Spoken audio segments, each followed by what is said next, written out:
The 2024 Visionary Principal of the Year Elementary Level and the New Jersey recipient of the NAESP National Distinguished Principal Award is Dr. Lindsay Goodtitis. A former STEM teacher at Franklin Township School in Quakertown, Lindsay Goodtitis took over as principal in 2019. She leads the school with kindness, collaboration, and community spirit.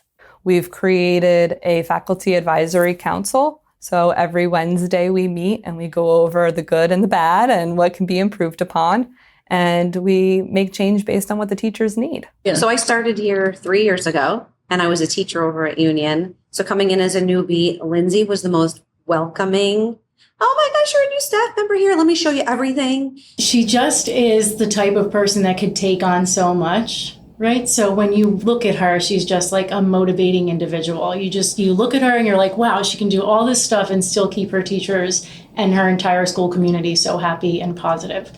She is. She sits down. She rolls up her sleeves. She says, here's a problem. OK, she listens to your problem. And then she's like, OK, how are we going to fix this problem? Let's brainstorm ideas. And Lindsay gets done in a day what people get done in 2 and 3 days. I think she's phenomenal, honestly.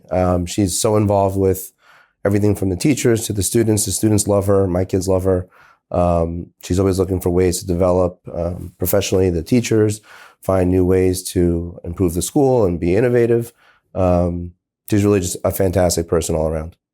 What makes her nice is that she's very kind, and sometimes she likes come to people's classrooms to watch them for a little bit, and she tells us if we're doing good.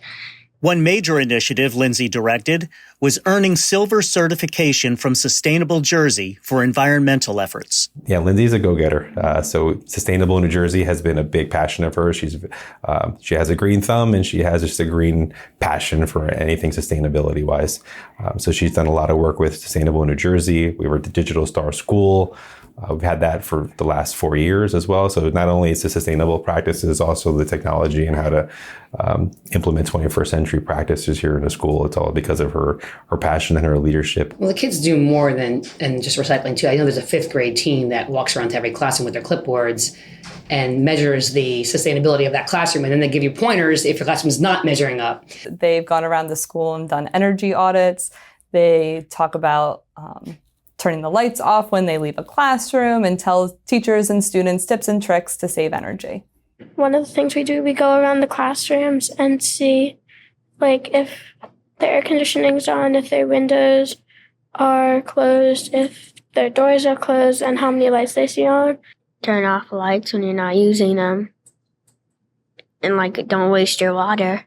Yeah, and we work a lot in my class on what that means, what climate change means. And so when they're doing this, there's meaning behind it. We have 7th graders learning about electric vehicle cars, and then they're teaching the 4th graders about energy and what it means to help our planet. We are fortunate that we were just awarded the $10,000 NJEA grant from Sustainable Jersey for Schools, and we are looking to have a hydroponic garden. So in doing that with the funds that we've received, we're looking to add electric to our garden outside, the electrical outlets, as well as running water. So basically, obviously, plants grow in the soil, right? So you need outside or you need plants inside, right? You have to have the right lighting. This system is going to give all of that. The nutrients are going to come in through, the water in the tubing, and we're going to have special lights that go with it. So it's going to grow without soil. And the kids will be able to eat what they grow. Yep. Which I think is the best thing. Especially as a kid, they like to eat their... Yeah. I mean, that to me is the best reward. And those programs are just the beginning at Franklin, as Dr. Goodtitis looks to expand inclusion opportunities for all students. We partnered with the Folk Institute to promote our diversity and inclusion. And one of the efforts from that was Cultural Night. And we had students sign up to participate, and they were able to share their cultures, and they were able to share what they're proud of. Our country was from Pars, and people left Pars, Iran, to go to India because their religion was being persecuted. And so when our culture left what is now present day Iran. We went to India and created our own community there. I brought a lot of family heirlooms that we brought from Switzerland to America. I am a second generation American on my dad's side from Switzerland. I was really happy because my family always tried to include my culture in everything. They tried to make sure that I knew a lot about it and still celebrated it. So I'm glad that the community is going to be able to experience new cultures. If you respect your leader, you want them to look at you like this hardworking individual, this team player. And I feel like we get that with Lindsay. She gives us so much. She gives us a lot of credit. And the return is we want to work hard for her. Absolutely. I think it just speaks to who she is as a leader and as a person. I think this is just the beginning for Lindsay. She's going to go on to bigger and better things. And hopefully she remembers that I was the one who hired her. Congratulations, Dr. Goodtitis.